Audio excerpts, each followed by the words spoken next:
Olá, meu irmão. Estamos hoje no quarto dia de Santa Convocação e hoje o tema do nosso estudo é: o apóstolo é um mensageiro, aquele que envia e que é enviado. O texto bíblico base desse estudo de hoje é Hebreus 3, capítulo 3, versículo 1. Portanto, santos irmãos, participantes da vocação celestial, considerai atentamente o apóstolo e sumo sacerdote da nossa confissão, Jesus. Amém? Então, curve sua cabeça, feche seus olhos, vamos orar. Pai amado, Pai querido, graças te damos, Senhor. Declaramos que Tu és o Senhor e não há outro além de Ti. Santo, Santo, Santo de Israel, Jesus amado, Jesus querido, nosso Senhor e nosso Salvador Jesus Cristo. Pai amado, Pai querido, nos guarda, Senhor, nesse momento. Acampa Teus anjos, que nada venha atrapalhar aquilo que Tu tens, Senhor, para mim e também para as pessoas que estão ouvindo esse devocional, Pai. Em nome de Jesus, que nada venha atrapalhar. Pai amado, Pai querido, abre nossa mente, nosso entendimento com Teu Santo Espírito, para que nós possamos, Senhor, entender a Tua palavra. Deus, em nome de Jesus, se revela através da Tua palavra, Senhor. Abre nossa mente, que a Tua palavra, Senhor, venha brotar como semente em terra fértil, assim como diz a Tua palavra. Em nome de Jesus, Pai. Amém. Aqui no estudo de hoje diz o seguinte: é impossível discorrer sobre o ministério apostólico sem considerar o primeiro e maior de todos, modelo perfeito, Jesus Cristo. Em Lucas 4, 18 a 19, ele define a natureza do seu envio. O mover apostólico de Jesus iniciou-se com uma unção para portar boas notícias. Essa boa notícia não é um conceito abstrato. Para o enfermo, ela se traduz em cura. Para o cativo, em libertação. Para o cego, em visão. Então, o que a gente pode observar dessa afirmação? Que o Senhor Jesus, Ele é aquilo, né? E Ele se manifesta da forma que a pessoa precisa. E da forma que ela entende também. Então, nós vemos isso nessa afirmação. Jesus, o enviado de Deus, veio com a missão de proclamar que é chegado o reino dos céus. Essa mensagem ressonante não era apenas uma teoria ou uma introdução de uma nova doutrina. Era a declaração de que aquele que outrora estava oculto se revelou e desceu à terra. Era o anúncio de que os céus estavam invadindo o mundo material, dissipando as trevas com poder e glória. Essa proclamação não dependia da eloquência humana. Era a demonstração viva de que o reino de Deus exerce domínio sobre as leis da natureza e do universo. Como enviado do Pai, Jesus não apenas manifestou o reino, mas recebeu autoridade plena para enviar outros, comissionando seus discípulos a darem continuidade à sua missão. Portanto, a mesma mensagem, poder e autoridade, né? A Bíblia fala que coisas maiores nós faríamos, né, em nome de Jesus. Historicamente, não houve apóstolo que não fosse capacitado por Deus para realizar prodígios e sinais em seu nome. Essa realidade permanece inalterada. Aqueles que se compreendem como enviados devem crer na atualidade das manifestações sobrenaturais, pois elas são a prova concreta de que o reino foi estabelecido. Pai amado, Pai querido, nós queremos ver, Senhor. Nós queremos ver a manifestação sobrenatural, Deus. Nós queremos ver os milagres, Senhor. Nós queremos ver a manifestação do poder do Espírito, Senhor. Nos reveste de poder, Senhor. Nos reveste de poder. Com Teu poder, Senhor, nós seremos capazes de amar o próximo. Nós seremos capazes, Senhor, de colocar a mão em enfermos, eles serem curados em Teu nome, Deus. Em nome de Jesus. Nós teremos o poder, Senhor, da sabedoria da palavra. Dá uma palavra e a pessoa sentir paz, Senhor. Em nome de Jesus, derrama, Senhor, do Teu poder e manifesta o poder do Teu Espírito Santo, Pai. Em nome de Jesus, nós queremos ver, Senhor. Nós queremos ver o sobrenatural nesses dias, em nome de Jesus. Todos os apóstolos foram instrumentos de maravilhas. Isso ocorre porque a mensagem do céu é essencialmente o poder de Deus em movimento. Glória a Deus. Na igreja primitiva, a sombra curava. Lenços e aventais levavam libertação. E cidades inteiras se convertiam. O mundo pode ignorar uma pregação, mas é incapaz de negar a evidência dos prodígios. Em Atos 11, 26, Paulo e Barnabé ainda não haviam sido comissionados como apóstolos. Eles ainda operavam em seus ministérios ensinando. E aconteceu que durante um ano inteiro se reuniram naquela igreja e ensinaram uma grande multidão. E em Antioquia os discípulos foram chamados pela primeira vez de cristão. Mais adiante, em Atos 13, 1, o Espírito Santo inicia uma separação específica. E diz assim: na igreja que estava em Antioquia havia alguns profetas e mestres, a saber, Barnabé e Simeão, chamado Níger, e Lúcio, Cirineu, e Manaém, que foram criados com Herodes, o tetrarca, e Saulo. Barnabé e Paulo foram enviados pelo Espírito Santo enquanto ainda eram reconhecidos como profeta e mestre. Contudo, no capítulo seguinte, em Atos 14, 14, após o milagre do paralítico, Paulo e Barnabé são chamados publicamente de apóstolos. Ouvindo, porém, isto, os apóstolos Barnabé e Paulo rasgaram suas vestes e saltaram para o meio da multidão, gritando. Bom, nesse ponto, eles não são mais chamados de profeta e mestre, mas de apóstolos. É o momento em que a profecia de Jesus a respeito de Paulo se manifesta com todo seu dunamis, poder, dínamos, né? E exócia, autoridade. Vemos então que os sinais e prodígios não são acessórios, são a assinatura do Espírito Santo e a prova de que Jesus permanece vivo e atuante. Todo aquele que é enviado pelo Senhor deve demonstrar a autoridade de Cristo. O poder é o distintivo, o selo, o atestado do apóstolo enviado. Senhor, nos dá então, Senhor, esse selo, esse poder, Senhor, em nome de Jesus. Todos aqueles que recebem Jesus Cristo como Senhor das suas vidas, recebem o poder de ser chamado filho de Deus. Em nome de Jesus, Senhor, nós cremos na tua palavra, Senhor, que fala que coisas maiores que tu fez, nós faríamos em teu nome, Senhor. Então usa, Senhor. Usa nossas mãos, usa nossa boca, usa nossa voz. Em nome de Jesus, Senhor, usa nossos recursos. Em nome de Jesus, para fazer o teu querer, Senhor. Nos ajuda a fazer o teu querer, Senhor. Em nome de Jesus, que o Espírito Santo sussurre nos nossos ouvidos e nos ensine, Senhor, a fazer o teu querer, agradar teu coração, em nome de Jesus. Paulo utilizava esse argumento para resolver conflitos e atestar sua autoridade perante a igreja. Em Coríntios 4, 18 ao 20, ele confronta a arrogância sem poder. Diz assim: no entanto, alguns de vocês se tornaram arrogantes, como se não fosse mais visitá-los. Mas irei muito em breve, se o Senhor permitir. Então, saberei não apenas o que estão falando esses arrogantes, mas que poder eles têm. Pois o reino de Deus não consiste em palavras, mas em poder. Amém, Jesus.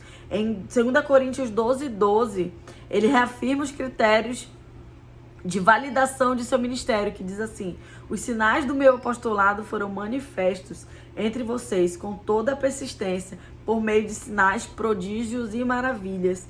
Mas além de um título, o apóstolo é um mensageiro, cuja mensagem é o poder. O apóstolo não se limita a ser um professor ou um orador. Seu instrumento é o movimento do Espírito. Diante de uma geração cética, a oratória e a teoria isoladas são insuficientes. É imprescindível que haja demonstração de espírito e de poder. Hoje, nós, como Igreja de Jesus, debaixo de um mover apostólico, precisamos transcender e o ir e vir institucional. Ô Senhor, é verdade, Deus, me ajuda, Senhor. Ajuda os meus irmãos a entender isso. Que ir para a igreja, Senhor, ir para a igreja não é suficiente. Nós temos que te priorizar, Senhor, na nossa vida. Vida de oração, vida de de relacionamento contigo, Senhor, de leitura da Bíblia. Em nome de Jesus, Senhor, me perdoa, Pai. Queremos ouvir a Tua voz, Senhor. Queremos ver a manifestação do poder do Teu Santo Espírito, Deus, em nome de Jesus. Eu fico pensando, abrindo um parêntese aqui, eu fico pensando. Se Jesus não fizesse os milagres, né, que Ele fez, muitos milagres, né, através do poder de Deus. E Ele falava, né, eu sou o Filho de Deus e tal. Ele é o Filho de Deus. Se Ele não fizesse, né, isso, ia exigir que as pessoas crescem sem ver, né, crescem sem ver. Muitas pessoas não iriam acreditar, muitas delas realmente só iam atrás dele realmente por causa dos milagres, né? E aí nesse processo muitos realmente se converteram, né? Muitos eram os curiosos, muitos eram os interesseiros que só iam através para receber os milagres, né? Mas esses eram os sinais, né? O Filho de Deus, ele tinha autoridade, ele sabia quem ele era. Ele era o Filho de Deus, sabia a sua identidade, não tinha medo de dizer a sua identidade, e ele fazia, né? É o nosso Deus poderoso que ressuscitou mortos, que multiplicou pães, né? E a igreja, ela sobrevive hoje por causa do poder do Espírito Santo. Há mais de 2000 anos, o cristianismo sobrevive por causa do poder do Espírito Santo. Amém? Hoje nós, como Igreja de Jesus, debaixo de um mover apostólico, precisamos transcender o institucional, precisamos fluir no sobrenatural. Jesus, os 12 e posteriormente Barnabé e Paulo portavam uma mensagem que era um versículo de autoridade e poder. Saiamos, pois, não apenas com o discurso, mas para manifestar o reino com poder e autoridade. Eu não me lembro se foi numa pregação que eu ouvi ou se foi aqui nesse material nas lições anteriores. Mas creio que foi numa pregação que eu ouvi. Que nós tivemos o mover, né? Na igreja, através da igreja primitiva, através do Pentecostes, né? Que foi ali o sopro do Espírito Santo, batizando as pessoas em línguas, né? Isso ainda na época dos apóstolos, na igreja primitiva, dos primeiros apóstolos, na igreja primitiva, né, teve esse mover. Por muito tempo, né, ficou se esperando Jesus voltar, porque quando ele subiu aos céus, ele falou que ele ia voltar. Durante muito tempo, eles ficaram naquela época esperando, né, ficaram esperando o Senhor voltar, achando que seria naquela época, né, naquela geração. Na verdade, todas as gerações são chamadas a esperar o Senhor Jesus voltar, né? E aí, parece que em 1900, mais ou menos, houve uma outra onda do mover do Espírito Santo, né, através do movimento pentecostal, que através da Rua Azusa, alguma coisa assim, batizou também. Aí começou o movimento pentecostal, né, onde o Espírito Santo era atuante novamente. Se a gente olhar para a sociedade hoje, nós estamos vendo uma frieza espiritual, nós estamos vendo a iniquidade se multiplicar, né? Mas ao mesmo tempo, no outro lado, a gente vê um mover que tá surgindo, né, novamente. Nós cremos que vai ser a última onda antes do arrebatamento. Nós cremos, e eu quero fazer parte disso. Eu quero fazer parte dessa onda, eu quero surfar essa onda, eu quero receber, eu quero ver, né, as maravilhas do Espírito Santo. Mas assim, não vamos nos iludir, né? Pra gente ver e viver tudo isso, a gente tem que buscar, né? A gente tem que buscar o Senhor mesmo, né? Então vamos pedir esse poder, vamos buscar a face do Senhor, nos consagrar, nos santificar, né? Para que nós possamos ver a glória de Deus. Nós cremos que nós somos a geração do arrebatamento. Nós cremos que vai ser na nossa geração, né? No último mover do Espírito. Amém? Nós precisamos estar nesse mover para estarmos fortes, para suportar a perseguição que virá da igreja.